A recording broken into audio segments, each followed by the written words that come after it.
मैं आपको सुनाना चाहती हूँ अज़मा बुखारी की बात, जो उन्होंने अब से कुछ रोज़ पहले प्रेस टॉक की है। और आपको पता है उन्होंने बहुत संगीन इल्ज़ामात अभी आपने इब्तिदाइये में भी सुने हैं, लेकिन उनकी ज़बानी भी सुनिएगा।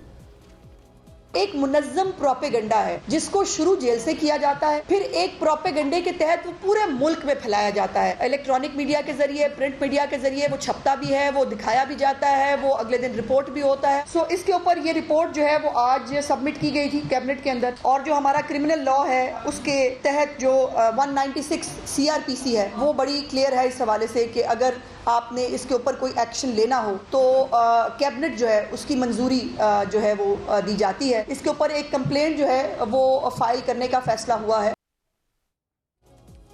जी, मुनज़्ज़म प्रोपेगेंडा आगे भी फैलाया जाता है और जहनी बीमारी का दरअसल शिकार हैं खान साहब। देखिए, मैं तो इनके बयान से परेशान हूँ कि ये किस तरह की बात आपको होना भी चाहिए। नहीं, परेशान से ज़्यादा वही हंसने की बात है कि अच्छा। इनकी मामलात समझ नहीं आते कि किस तरफ लेके जाना चाहते हैं। एक तरफ ये मफाहमत की बात करते हैं, ये कहते हैं कि बैठ के बात करें, और हमें ये कहते हैं कि ये हमसे बात नहीं करना चाहते, किसी और से बात करना चाहते हैं। लेकिन दूसरी तरफ ये हालात हैं कि कोई इनको और चीज़ नहीं मिली जो कि नहीं मिली। जो बाकी केसेस बनाए गए वो अब ख़त्म होने जा रहे हैं। कल साइफर का केस भी उम्मीद है कि ख़त्म हो जाएगा, लेकिन अभी सुना है कि कल छुट्टी दे दी गई है, तो शायद अदालत में भी छुट्टी हो अच्छा, जाए। आपको ये भी एक इसमें लग रही है कि वो तो कह रहे हैं हमने यौम तकबीर मनाने के लिए खुशी का मौका है। तो हम सब मनाना चाहेंगे, वो हम सब का एक नेशनल एसेट है, मैटर ऑफ प्राइड है। लेकिन ये जिस तरह के टाइमिंग है, जिस तरह के वाक़यात हैं, बड़े अजीब हैं। आपने अभी शाह महमूद कुरैशी साहब के 8 मुकदमात में गिरफ्तारी का भी जिक्र किया। मैं अभी उनसे अडियाला से मिल के आ रहा हूँ और उस पर हम बात करते हैं। लेकिन पहले मैं अज़मा साहिबा के बयान के ऊपर ये कहूँगा कि अगर पंजाब हुकूमत और बिलखसूस PMLN अगर वो ये चाहती है कि वो बातचीत करे, तो जब अजीब बात यह है कि एक बंदा इस वक्त पाबंद सलासिल है, अडियाला जेल में है, मैक्सिमम सिक्योरिटी में है, रसाई सिर्फ ख़ानदान वालों तक या मीडिया के चंद लोगों तक है जो कि हेयरिंग के लिए जाते हैं, और वो आके बाहर कुछ रिपोर्ट करते हैं। अब किस अल्फाज में रिपोर्ट करते हैं वो तो उनकी बात है, तो उसके ऊपर भी ये एक मुल्क दुश्मनी का केस बनाने की बात कर रहे हैं, ये साइफर 2.0 बनाने की कोशिश कर रहे हैं। तो ये बड़ी तशवीशनाक बात। लेकिन तैमूर साहब, जो ट्वीट्स ऑफिशियल पेज से हो रही हैं PTI के, उनको तो डिनाई नहीं किया जा सकता। जिसमें वाली तो कोई बात नहीं है। आर्मी चीफ की फोटो लगा के और ये रियासतों पे, रियासती इदारों पे डायरेक्ट अटैक नहीं। देखें, आर्मी चीफ की फोटो नहीं लगानी, मैंने तो नहीं देखी, लगी हुई हो। लेकिन मैं ये कहूँगा कि हमीदुर रहमान कमीशन रिपोर्ट की बात हो रही है, वो कुछ नज़र से गुजरी हैं ट्वीट्स, लेकिन हमीदुर रहमान कमीशन रिपोर्ट जो है वो तो सरकार ने ही बनवाई थी। वो एक पब्लिक डॉक्यूमेंट है, ऑफिशियल डॉक्यूमेंट है, सारा पाकिस्तान पढ़ना चाहिए। वैसे पहले भी लोगों ने पढ़ा है, हमारे जैसे पहले पढ़ चुके थे, जिसने नहीं पढ़ी वो अब पढ़ ले। ये तो आपके हिस्ट्री का एक हिस्सा है मामला सारा, तो उसके ऊपर बिल्कुल बहस होनी चाहिए।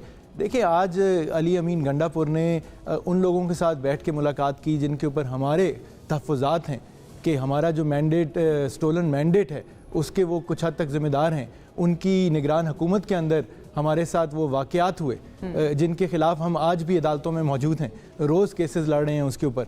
अब उनके साथ हम बैठ सकते हैं एक सूबे के हकूक़ के लिए, जिस सूबे की आवाम ने हमें 2/3 के करीब मैंडेट दिया है, तो उनकी आवाज़ उठाने के लिए अगर वज़ीर आला जो है पाकिस्तान तहरीक इंसाफ और वो बैठ चीफ मिनिस्टर साहब जो हैं वो आपको लगता है खान साहब से लाइन ले रहे हैं कि सूबा कैसे चलाना है या गवर्नेंस कैसे करनी है, या क्योंकि अभी भी वो आज भी मिलने गए थे?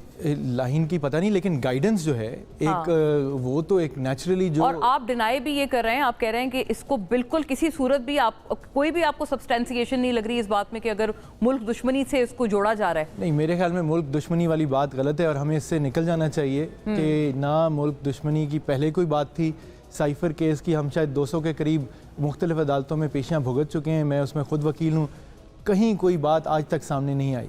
हम अपना खुद मजाक उड़वा रहे हैं। हाँ। इस तरह के केस नहीं बनाने चाहिए, इससे तो मुल्क आगे नहीं चल सकता। सारा दिन सारे टॉक शोज़, आपकी आवाम, आपके अखबार, आपके गली मोहल्ले देहातों के अंदर लोग बैठ के सिर्फ इन्हीं केसेस के ऊपर बात कर रहे हैं, तज्जिया कर रहे हैं, और उसमें सबका नुकसान हो रहा है। मैं ये नहीं कह रहा कि किसी एक पार्टी का या किसी एक फ़र्द या इदारे का नुकसान हो रहा है, सारों का नुकसान हो रहा है, मुल्क का नुकसान हो रहा है। जो मुकदमा चलाने के हैं, जिसमें किसी को आपने सज़ा देनी है, उनको चलाएँ, उनको कैफिर किरदार तक पहुँचाएँ। लेकिन ये फजूल के केसेस बना के कौन मानेगा कि इमरान खान ने अडियाला में जो बात चंद सहाफ़ियों से की, उससे मुल्क दुश्मनी फैलाई जा रही है, इसका तो कोई भी इसके साथ एग्री नहीं करेगा।